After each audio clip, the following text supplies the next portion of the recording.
Hiya, my name's Luke and this is my son Kane, and today we're going to be reviewing the new Blood Angels animation released by Warhammer Plus.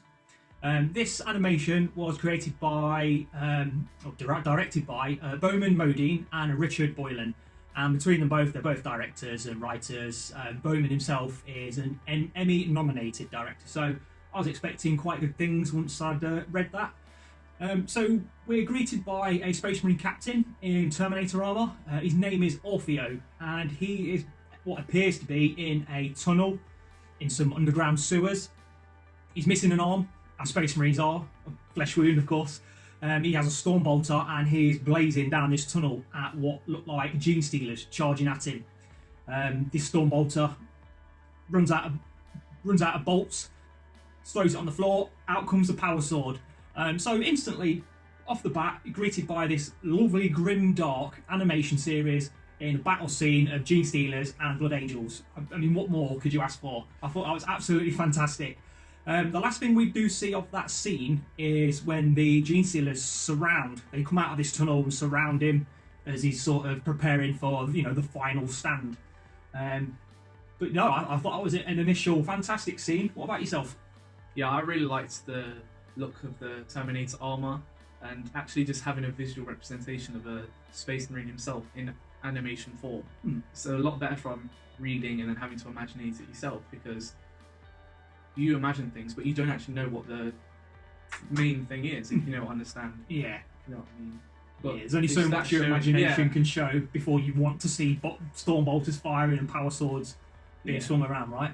We are transported to a chapel on what looks like some sort of a Space Marine vessel. There is a Space Marine on his knee, deep in meditation, at the foot of this altar. He looks like he's having some quite dark thoughts and visions, doesn't he? As he sees a very large Space Marine with lightning claws laughing, coming at him in flames of red. This could be the blood rage that Blood Angels are known to suffer from. Some people get hay fever, Blood Angels get blood rage. He then sort of comes out of this trance-like state, doesn't he? And his lips is bleeding, sort of blood. So whatever's going on there, seems like it takes a lot of his willpower and strength. As he turns around, there's a chaplain, really cool-looking chaplain, isn't there? His name's Raphael. Is it Raphael?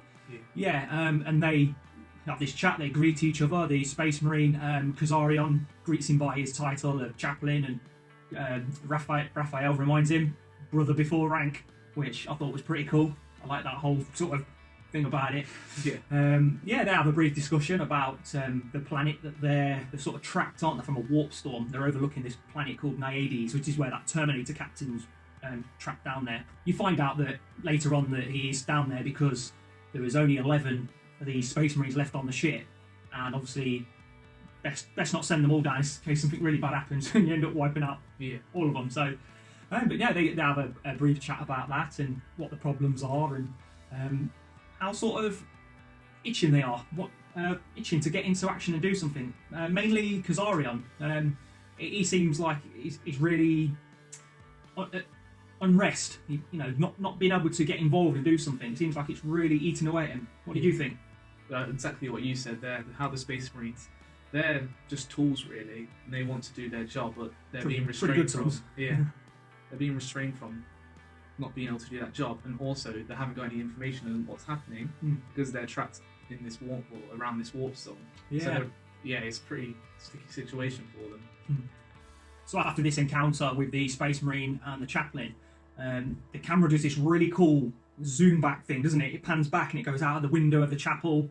You sort of see the scale and the size of the ship, then the scale and the size of the station that it's harboured to, and then you sort of see the rest of the fleet and the warp storm that's engulfing this planet, and wow, what a visual representation that was. That was pretty damn awesome, if you ask me. What did you think? What do you think of that? Yeah, it was insane to see, to be honest, because when you think about it as well, them Space Marines themselves, they're giant and 6-7 foot beings themselves, and then it just goes to show how small they are compared to these massive ships. Yeah, it's just insane. And then we go to a bridge, don't we? On this vessel, it shows you the bridge. Some people might be thinking it's something out of Star Wars or Star Trek with flashing lights and brightness, but it's really dark, isn't it? Really dark. Like the way the wooden structures and the beams are, it's brilliant. It reminds me of like a really old church. It made all the hairs on my neck stand up, and it really, really captured me. The servo schools floating around, just things buzzing about, doing their jobs. I thought it was really good. Really good. What about you? Yeah, it had a really eerie vibe about it. Yeah. Because even though it was the bridge of a ship, it was quiet as well. Mm. It was only the odd, maybe knock or murmur. It was almost strange to see, to be honest, because it's the exact opposite of what you'd think. Yeah, it was only brief though, and then as soon as we got that sort of darkness, that quiet bit, they went to see the captain of the ship. Her name was Liva, or Livia, and she's human, wasn't she? I think she was a human. She wasn't Astartes, but yeah, she was the captain, and it showed you her talking to other members of the crew. She's quite blunt, isn't she? Direct and to the point, yes. Which I thought was quite cool. But it'd be interesting to see how her character develops as it goes on.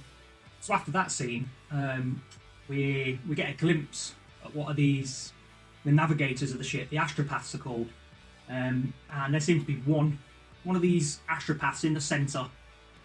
He seemed a bit mad, didn't he? The way he was talking, gibbering as such, and he was surrounded by a circle of these hooded, cloaked figures, rocking left and right, murmuring and mumbling away. And there's these pillars with screens on, and these are the people that navigate the ships, aren't they, through the warp? It's quite interesting to see that. Not really how I would have imagined it as a child and in the books reading growing up.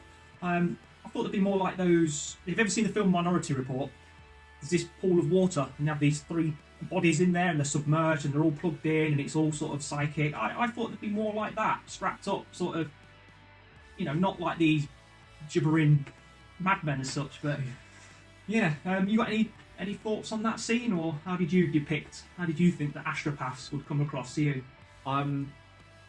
It's like there is actually a model of an astropath, and it's just an old-looking man hooded with a staff, almost looking like a priest.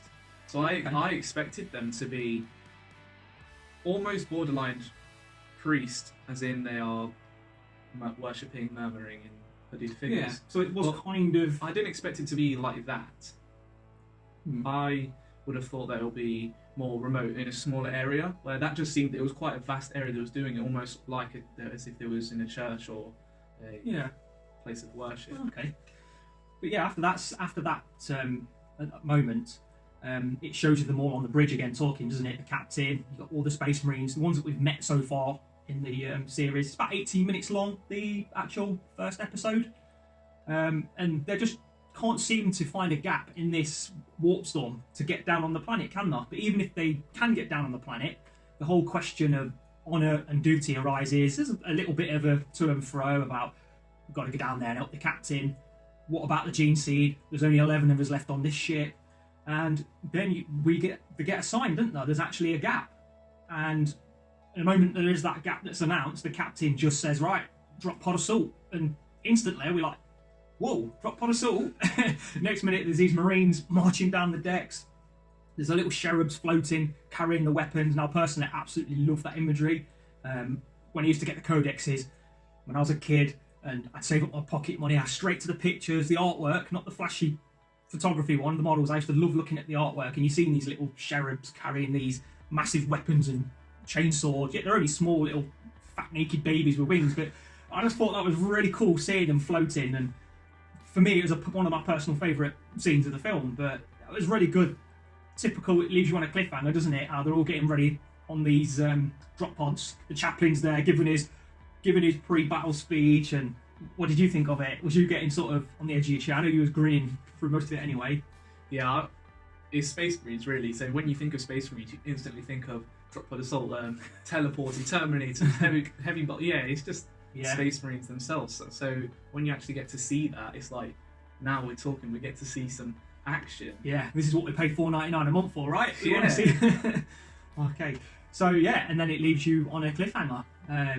Ready for the next one. Now this is going to be a series, I believe. They are going to be doing single episodes that don't necessarily follow on, but I do believe there's the Angels of Death, which is the Blood Angel one. That is going to be a continuous series. So whenever one of the episodes comes out, me and Boy will jump on and let you know our thoughts. Is there anything about it that you didn't like, wasn't quite how you thought it was going to be, or you thought they could have improved on? Personally, I think that it was almost too dark. I'd have preferred it if it was a little bit lighter, but some of the areas where it was really dark, it was fitting. So, for example, right at the start with the Terminator, that was quite that suited really it. good. You couldn't have that bright, but so when there was actually in the ship, you'd think it would be more brighter. Personally, that's what I would have changed. But except from that, that's interesting to hear, because myself, the darker the better. Growing up, the grim darkness of the far future, there is only war. You hear of Gothica and everything was Gothic, Battlefleet Gothic. I thought it was really quite fitting.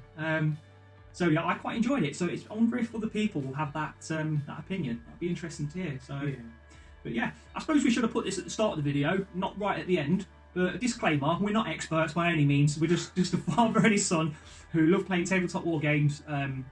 We've had a fantastic opportunity to do some reviews now on these episodes, and we thought, why not? We'll jump on, let you know our thoughts. Be interesting to hear yours, what your experience of the hobby, the lore, the games are as well. So until next time, I guess. Until next time. Yeah, take care, everyone.